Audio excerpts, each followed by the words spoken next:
misy fetrany ny afahafahana maneho hevitra. Izany zavatra rehetrarehetra zany dia voarakitra ao anatin'ny lalàna iraisam-pirenena. Ka ho ataontsika mpahandrena izany fitakiana izany mba horen-danitra fa ny vahoaka malagasy dia mahay mitaky ampilaminana ary rehefa leo ny fanjakan'ny tsy maty manota ka tsy anaiky lembena na intsony.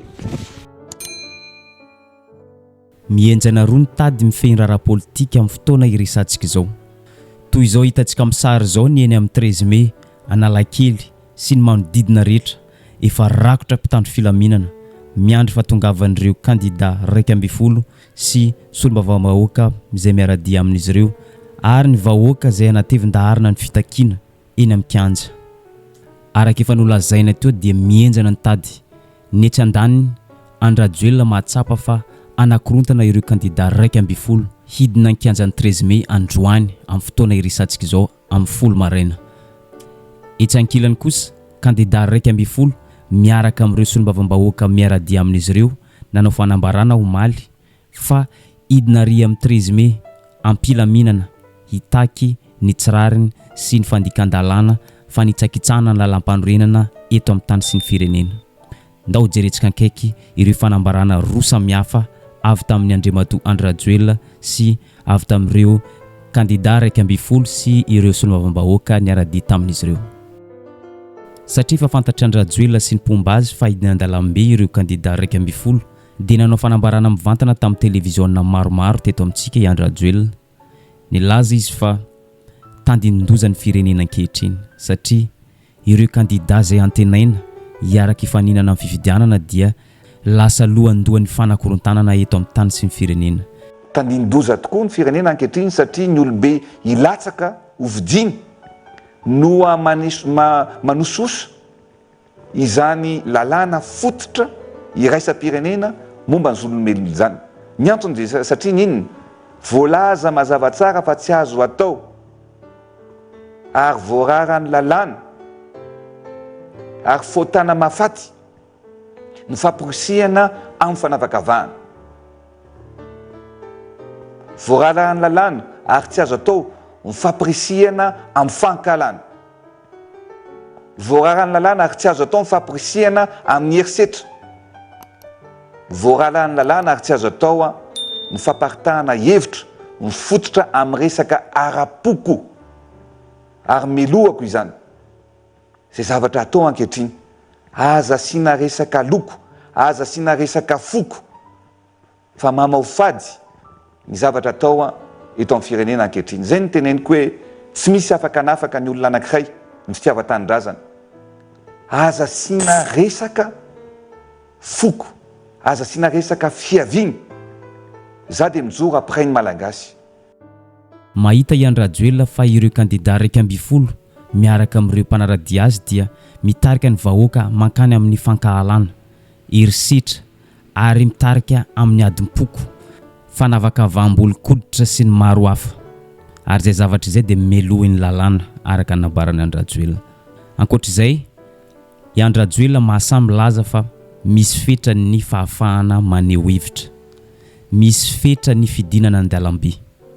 Rehefa mirona mankany amin'ny fankahalana, fanavakavana, mitetika ny anapotika ny firenena dia tsy mankasitraka izany ANDRY RAJOELINA ary manameloka an'izany tanteraka.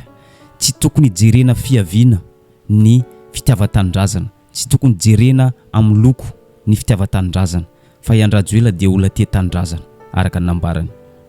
Misy fetrany ny afahafahana maneho hevitra.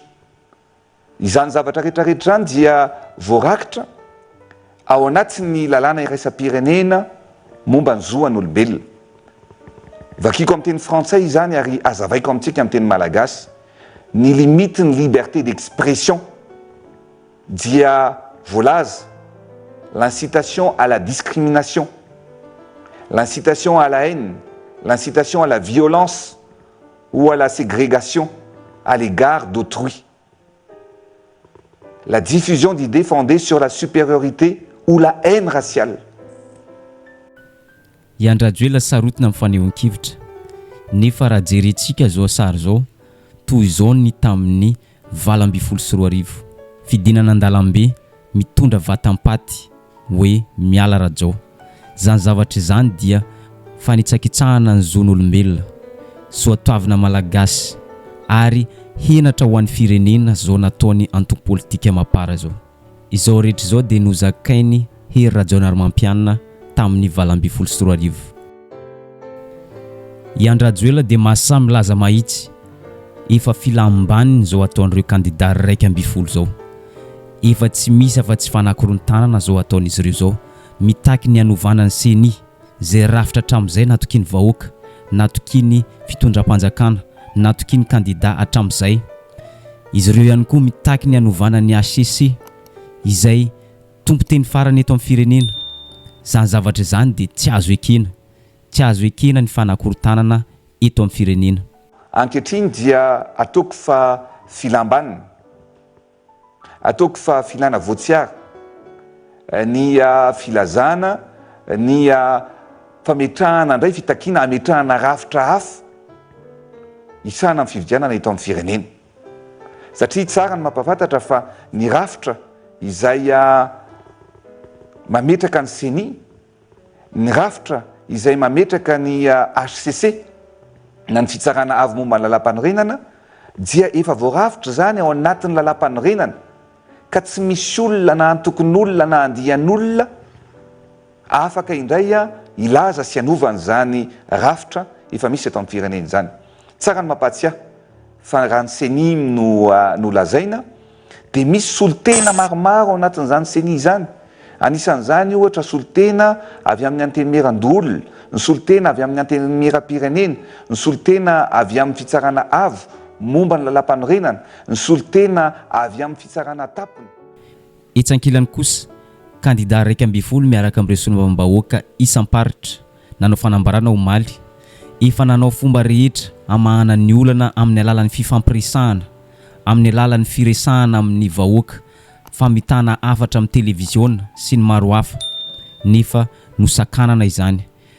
Saika andeha tetsy amin'ny palais des sports izy ireo, saika nandeha tetsy ankilany tetsy andaniny dia nosakanany mpitandro filaminana, nefa dia tsy misy afa-tsy ny fitakiana ny fanaran-dalàna ny ataon'izy ireo, nefa araka hitantsika dia fanaparam-pahefana no nataon'ireo mpitandro filaminana sy ity fitondrana ity. Amin'ny anaran'ireto kandida izay mivondrona amin'ny collectif de candidats sy ireto solombavambahoaka, loholona sy olom-boafidy tonga maro ireto dia faly miarabanareo izahay. Maro ny antso efa nataonay izay namaky bantsilana ireo fandikan-dalàna, ny fanitsakitsahana ny lalam-panorenana ary ny fanososena ny fiandranam-pirenena amin'izao fanomanana sy fikarakarana ny fifidianana ho filoham-pirenena izao.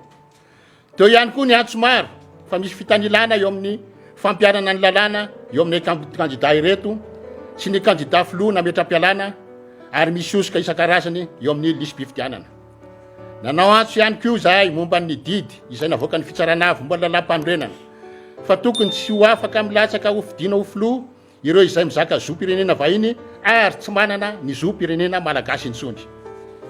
Maro ny fialanenina nataonay sy ireo antso mitaky ny fifampiresahana eo amin'ny samy malagasy mba hitadiavana vahaolana ampilaminana momba ny fanomanana ny fifidianana sy hitadiavana vahaolana maharitra. Ninanapitsofina tamin'ny ireny antso maro ireny ny mpitondra ary nanohy hatrany ny fitongilanana na dia hita tsotra zao aza izany fa mandika ny lalam-panorenana sy ireo lalàna manan-kery eto amin'ny tany sy ny fanjakana.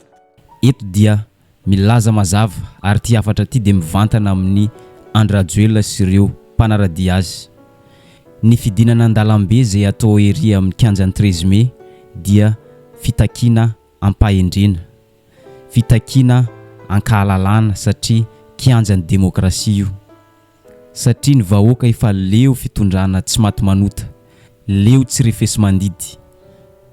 Ny fidinana an-dalambe ampilaminana, fitakiana ampilaminana dia ara-dalàna tsara zany ary manamafy izany ny artikla 21 fifanekena iraisam-pirenena araka ny nambaran'ireo kandida 20 miaraka amin'ireo député.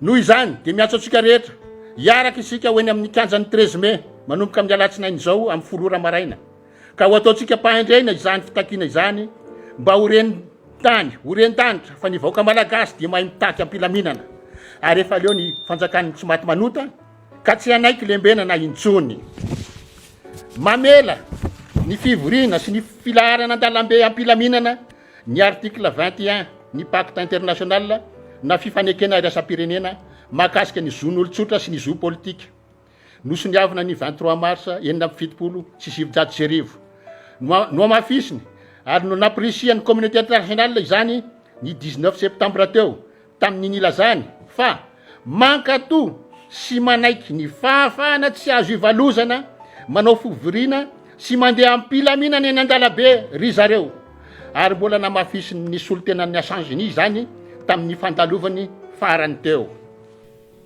Eto ihany koa kandida 12 miantso ampahendrena miantso ny malagasy rehetra miaramila vondrona politika nizanizan-tsy akanavaka hiaradia hiaraka hivondrona hirahina anohitra ny tsirariny sy ny tsy mety eto amin'ny tany sy ny firenena tsy azo ekena ary tsy azo atao ny fampiasan-kery ny fidinana re-an-dalambe tsy misy afa-tsy ny hoe fitakina ampahendrena ny fitakina amin'ny fanajana ny lalàna zay afatra zay dia mivantana amin'ny mpitandro filaminana malagasy ianareo tsy injovy ny hoavy ny taranaka aza manaiky ataon'ireo fitaovana amotehana ny malagasy mitaky ny fampanaran-dalàna.